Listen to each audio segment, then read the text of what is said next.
Nolan, the runner coughs it up. The defense falls on it. Looks like it's the big man, Smith. Touchdown. Smith ties this one up late, and he certainly is enjoying his moment. Oh, Smith is showing off that Mormon flair he was known for during his 3 years at BYU.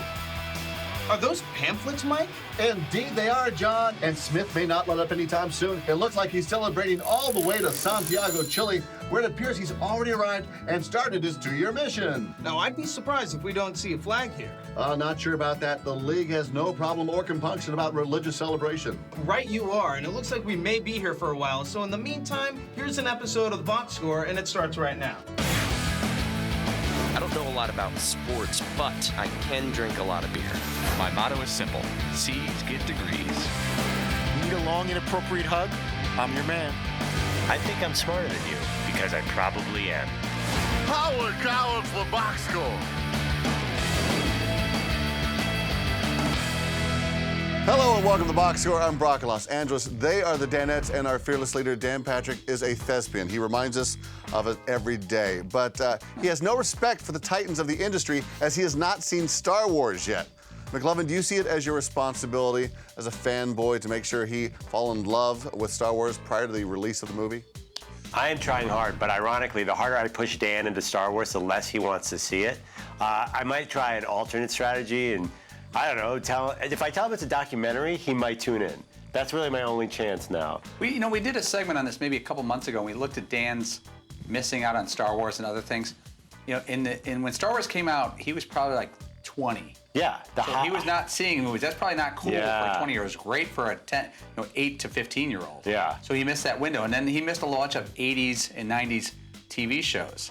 Like if you ask him about NYPD Blue, he's like, never saw an episode because he was working from 6 until 1 in the morning. And there was no DVR back then, too. So, yeah, now Dan's got pretty much the weirdest. And he doesn't have a VHS still like Fritzy has. He's got the most random taste. Like he'll come in like, hey, I watched 3 hours of this reality TV show on real estate, and I saw these 3 Academy Award-winning documentaries, and I hosted 8 hours of football. I don't understand how he does it all. He'll come in, the first thing I'll mention after a great night of sports, like, I saw a great documentary about the economy in Buenos Aires and what's happening to it. I'm like, really? Oh, did you see 4 touchdowns last night? Well, your conversations about movies or documentaries feathered into bro franchises of all time, movie franchises of all time. Paulie, if you were tasked with getting Seton Son a box set of a movie, a great franchise, what would it be?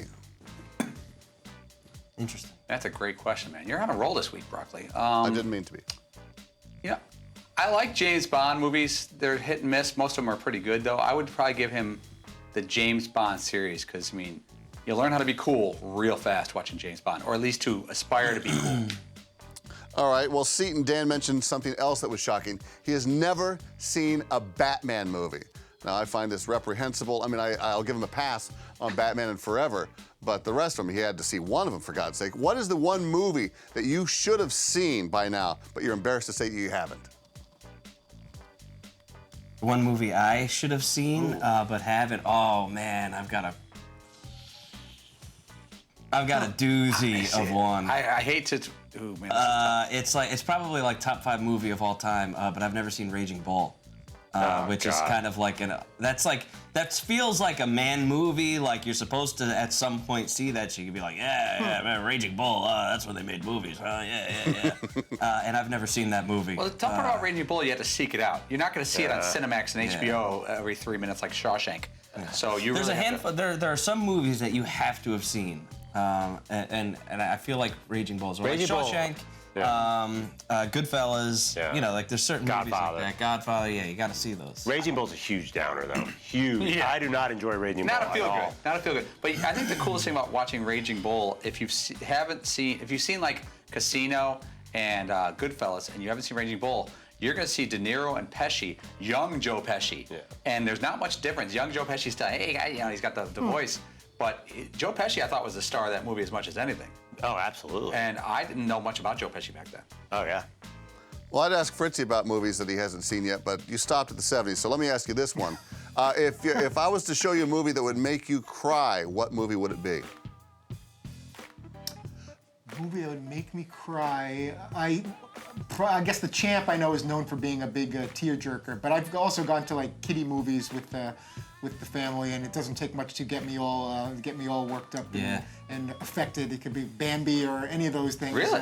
Cartoon movies will get me upset. Just the slightest thing goes wrong. I saw on the the boxing movie with Gyllenhaal, and that had Southpaw. Yeah, Southpaw. That had some moments in it where I don't know if anyone else. I took my son and his friend, and we went to see it together. They were totally fine, and there were moments where I was totally tearing up. It's funny, if you'd asked me that, I have a very recent memory. This weekend I watched Me, Earl, and the Dying Girl on an airplane. Dark airplane, the end scene, lights go on, there's waterworks going down there. Wow. And I tell you, rolling? Like... Did the tear make it past your nose? I got to tell you, and you guys will watch this and tell me you didn't have the same reaction. Dan won't admit it. I'm sure he cried at this movie. I don't really care all that much about people, but there's two movies that really make me cry.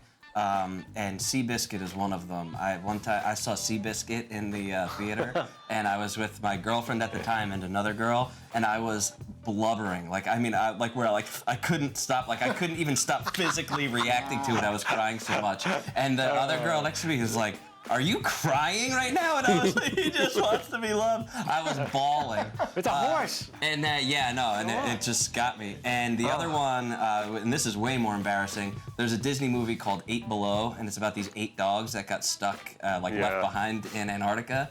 And that I cried so hard after the first time I watched it, I won't even put it back on. Like I won't even go there again. I've seen Seabiscuit again, but 8 Below and these dogs, and they're all trying to survive down there, and it just It's a cartoon? crushed me. No, it's real dogs. Oh. Yeah. Brock, you will not be shocked that I cannot think of myself ever crying during a movie. There's a scene in Seinfeld once where his girlfriend's crying and someone hands her a tissue. And Jerry is sitting there eating a sandwich. Someone hands him a tissue, and he's not crying whatsoever. That's how I feel when I'm at movies where other people are crying. I'm like, hey, it's a movie, man. It's a bunch of people in Hollywood made this. Full disclosure, I was watching. My sister had a bit part in Sex and the City, and I watched it up to her part, which was halfway through the movie, and then I ran out of the theater because Sex and the City is such an it's just a gross movie. So I ran over and theater jumped into Wall-E, and it was at the end of the movie, and Wall-E. Oh yeah. Yeah, Wall-E was powering down, and a little kid in the voice was behind me. I hear this kid, "Is Wall-E okay?" And I had just come from a construction job. I was covered with dirt and mud, and I was like, "The kid's gonna be okay. Wally's gonna be okay. Don't worry about it." Brock, I didn't even cry during E.T., and I was a child. I was like 8. I was like, get that extraterrestrial out of their house. It's like a 3-bedroom. There's no room for that E.T. Get him out of there. He's a disaster. Well, Paulie, how about this? If someone brings up a movie that you have no idea, well, that you probably should have seen, will you fake your way through the conversation even though you don't know any of the plot? You know, I can't say that I wouldn't. I would try to be honest and say if I hadn't seen a movie. I watched a lot of movies in my time, but I can't think of one that I should have watched that I haven't. There probably is, but I can't think of one. I got a lot of free time. Okay, well, in full disclosure, I have never seen In Bruges, so I cannot fake my way through that. Oh my God, I'm thinking about Wall-E again. It's getting me. I'm sorry. I'll get through this. All right, coming up, another Danette bites the dust. You want someone to eat your dust? Hey, put them behind a Ram 1500 Eco Diesel. Do some Brodies, kick up some meat, kick some dirt and some grass. Make them eat it. Oh, never compare your 40 time with a Ram 1500 Eco Diesel. It just won't. It won't work out for you. Oh, Wally, why aren't you okay? God's glory, Ram.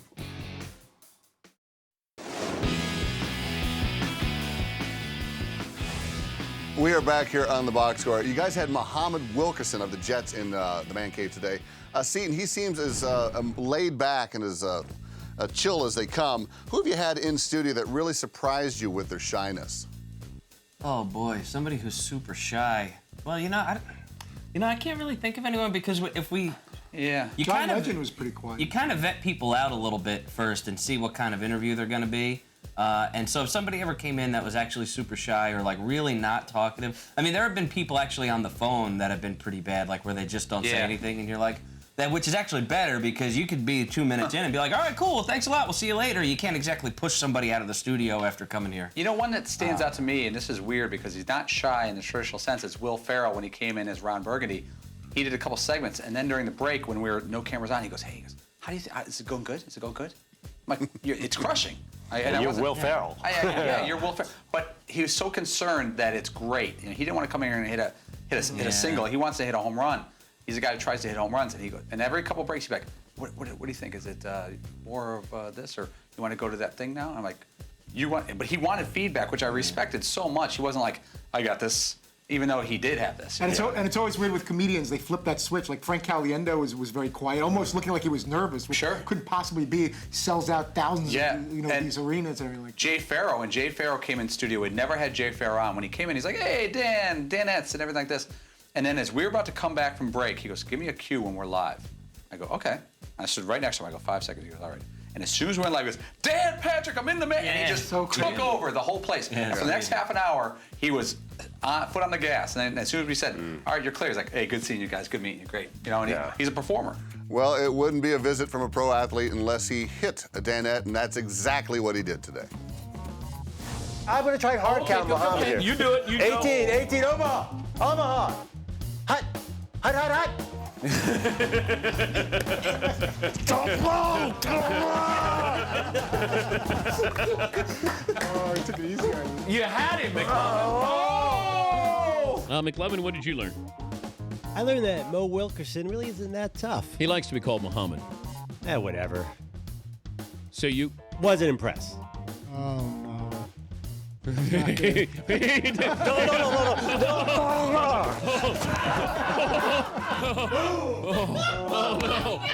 Oh, no.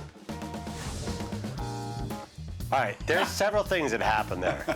There was, at some point Dan said on the air something about Wilkerson being gone. He's like, oh, now you talk tough. Now he's gone. So that encouraged me to trash talk him throughout the thing. And, he was kind of laid back, so it kind of encouraged me to trash talk. It didn't seem to bother him at all. If I thought he was I thought he was gone, too, because he finished his segment, as most guests do. Very rarely they stick around. They got to run. He's got to get back to the team. I'll tell you what, man, that's a big dude. Yeah. He is a big dude. And he didn't even have pads on today, and he was already just like a massive, you could see through the sweater, man. It was like, but thank God, because he lifted me up like a little child and lovingly dropped it in. I got to tell you, Brock, I knew he was still in the building, but I didn't let anyone else know I knew. Just because he was eating a sandwich with his crew and back and getting ready to go, and they had a car coming for them.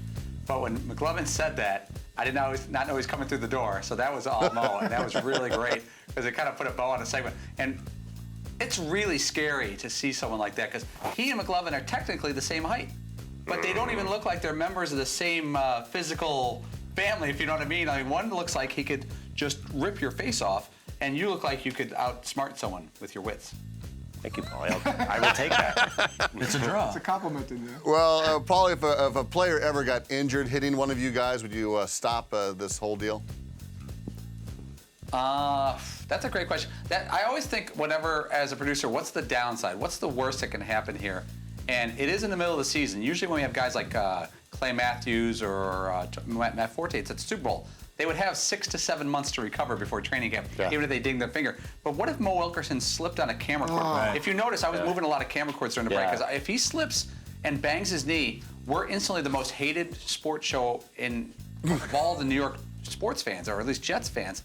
And that is really something you got to be cautious of. Like, Kaz is one of our cameramen here, and he and I were keeping these cables away because one little step, and all of a sudden you're legendary for something bad. Remember this? Remember the episode of Cheers when Kevin McHale pretends to get hurt? When I think it's Gary Sports Pub. Gary from Gary's Sports Pub, and they hurt Kevin McHale, and everyone wants to kill Cheers and Sam Malone and the guys because they hurt Kevin McHale, the All-Star. And it was a bit. I worry about that kind of stuff. Imagine getting a call from the agent or the team media relations staff or an executive. No, that'd be you take the call. Say, what just happened there? Right. That would just be a total. That's why in these bits, they almost always should be the aggressor. Like whether Adrian Peterson's giving someone a forearm or Seton and I are blocking Siragusa, we should be the crash test dummies, not in any way the instigator. Not like we could hurt Muhammad Wilkerson even if we chose to. But he might trip on us as he's stomping us. But that's a worry, you know. Yeah. All right, well, hopefully you guys never stop it because it is just absolutely glorious. All right, stick around. We check out the big winner and loser from Week 6 of the DanDuel Challenge. But, hey, we couldn't show you the Danettes getting plowed. Fritzy was lined up over on the side this time. No. Remember this little gem?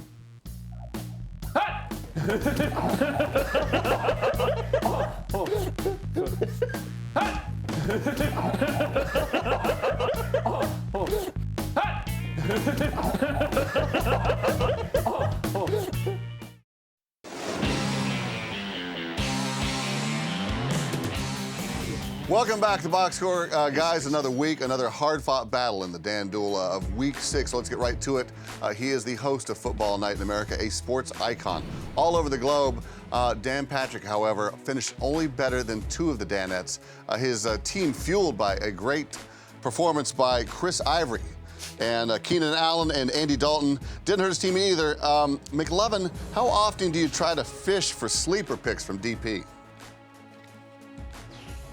Well, the way the league's been going, you know, I don't know. Me and DP think a lot alike. He's got the red rifle. But he doesn't really talk out his team in front of us. Yeah, he's pretty quiet, but I think I see kind of the world through his eyes. So Chris Ivory I like, Andy Dalton I like.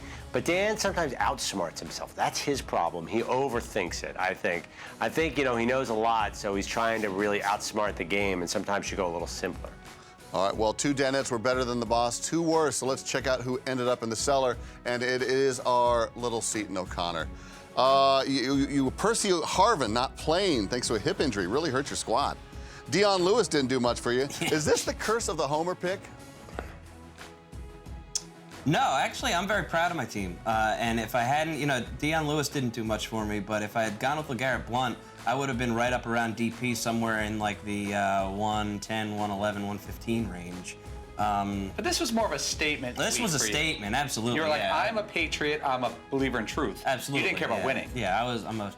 And with that, I only beat you by like 2 points or something. Yeah. You could have. Yeah, you actually tried. I was just like. I could have easily. Who did the system reject that you tried to put in?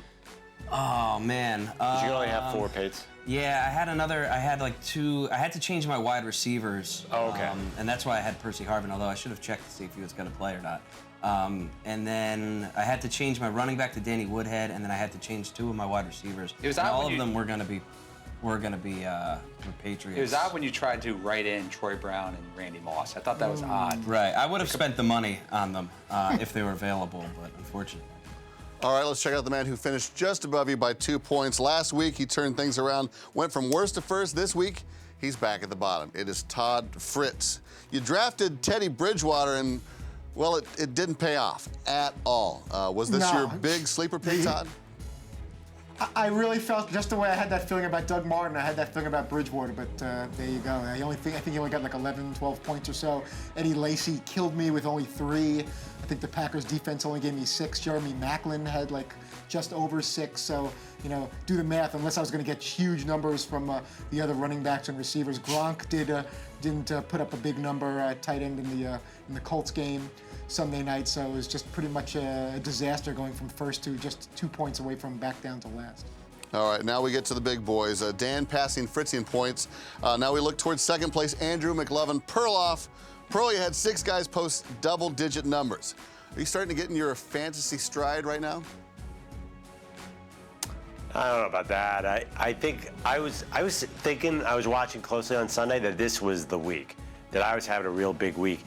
But Adrian Peterson absolutely devastated me. I was counting on a 30 spot from Adrian, but he didn't come through. Everybody else, it's funny because we all had a lot of the same players. Allen Robinson.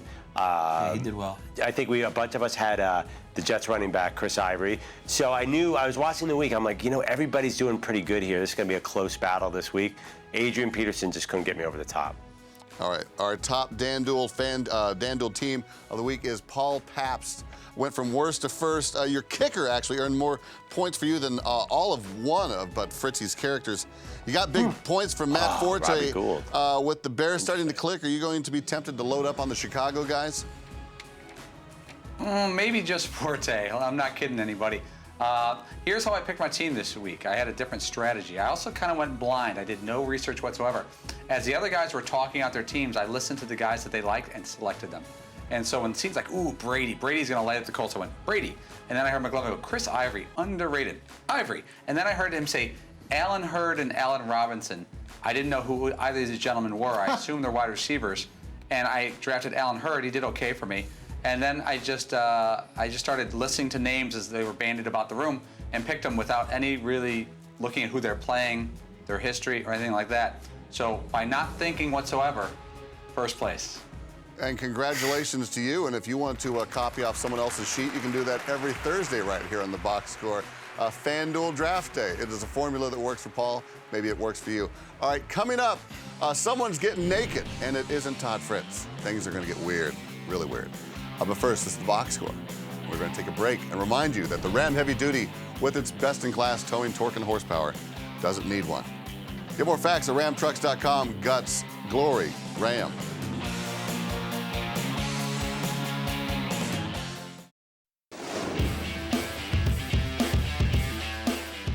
I have an awkward story. I used to cover this Southern Illinois University basketball team for the local college paper, the Daily Egyptian. And I'd never been in a locker room before. It's my first post-game interview. And I'm interviewing this athlete, and everyone's half naked or fully naked. I'm like, whoa, I'm trying to be careful where I am. And so there's this athlete, player, I'm interviewing him, and he was at his locker putting his socks on. And so I sat next to him. But as I sat next to him, instead of standing to do the interview as I'm talking to him, oh, no. I sat down, and then another player walks up, and I turn to like, oh, hello. We're closing up shop here in the Box Score. Guys, always an interesting subject in sports. How to get the locker room interview without getting any nudity on camera. Now, Paulie, you were discussing that clip. Someone's Saluki was swinging around the face. What are the general rules of locker room interviews? You know, you don't ask for pictures. You don't ask for autographs. You ask a question, and if there's more than one reporter around the guy, you don't ask 5. You kind of let it go around the horn a little bit.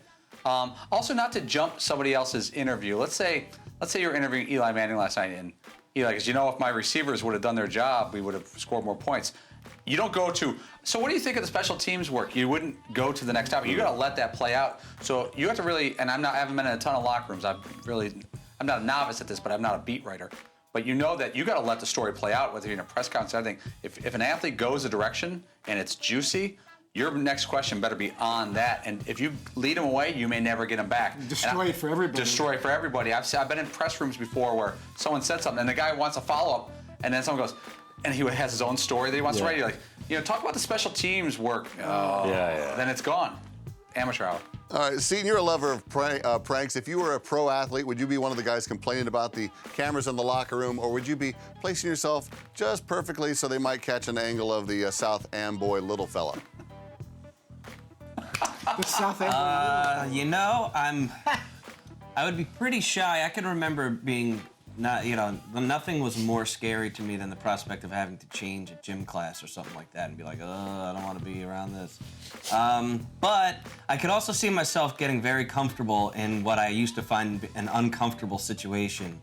And it's possible that the South Amboy little fella might make an appearance if I was feeling a little saucy. Here's a question, Brock, and I'm going to ask your opinion and then their opinion. Let's say Sandler invited us to be in a movie, but the movie was like let's say a college prank movie, and we were like the old dudes who came back to college, like Old School 2. Yeah. And they asked us to be part of a streaking scene. Great. And we had to be naked except for like the little sock thing. Yeah. But you had to be standing there, you know, cheeks out, and run around for maybe an hour shooting the scene.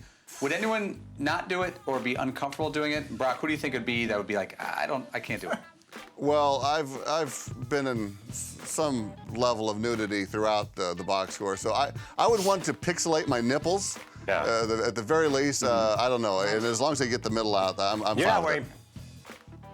You're not even wearing pants right now, are you, at that bar? I always assume. Is he really not wearing any pants? No. And my IFB cord is I'm clenching through the entire show to just make sure it doesn't fall off. Very awkward. Yeah. Hey, Fritzy, you're a man that likes to be in undress at times. Would you, if you were in a locker room doing an interview, would you be in a towel to show solidarity? I would be in a towel. I would want to be dressed. Whether you're proud of your physique or not, it's just I think it's the respectful right thing to do. If you should have enough time to quickly. Did you do a nude scene at the Indy Super Bowl? I did do a nude scene. Oh yeah, I will never forget even that. though I got rave reviews, I'm making that up. I would, especially for whether it's male or female reporters, whatever it is, it's not necessary. You have a couple of minutes. Even if it means you got to take your shower later, or you're gonna have to stick around a little later to get your stuff together before you can leave and go home or whatever. Just put a pair of shorts on. You don't got to get all dressed, but cover your. But I thought you like being. I do. In the privacy of my own hotel room with my Chinese food, that's fine. But once cameras are involved. Do you eat your Chinese food with no pants on? That I usually have a pair of sweats on.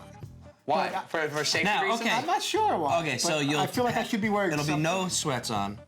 Then you'll get a bite to eat. You'll go out, pick up your Chinese food, come home, leave No, your they sweats deliver. on. They deliver. Well, they'll deliver Yes. to You'll throw on sweats for the delivery. Right. Leave them on for you to eat, and then take them off. And then probably soon after, I'll go through a little digesting period, and then at some point. So it's not like last bite, gone. No, not that hands off. quickly. Not that quickly. I'll kind of pace myself, and then I'd say probably no more than 15, 20 minutes after that last dumpling or that last bit of lo mein. Sure. Then it's time to air out and catch whatever's on TV. And Yes. Say that again. Yeah, maybe it's who's on. Let's just. Bedspreads. All right, who is Got on the tomorrow, air conditioning Tom? going. It's nice. Tomorrow, I apologize for these guys. Maurice Jones-Drew will be joining us following what we were just talking about. Ernie Johnson Jr. will join us as well. He's going to be part of the broadcast for the NLCS in Wrigley between the Mets and the Cubs Game 3. So Mojo and Ernie Johnson Jr. right now for Wednesday. All right, fantastic. We will see you guys tomorrow right here on Audience Channel 239 on DirecTV. The podcast is available on iTunes or at podcast1.com. Oh, I just dropped it. I don't know a lot about sports, but I can drink a lot of beer. My motto is simple. C's get degrees. Need a long, inappropriate hug? I'm your man. I think I'm smarter than you, because I probably am. Hey, thanks for watching the box score. Holy cow!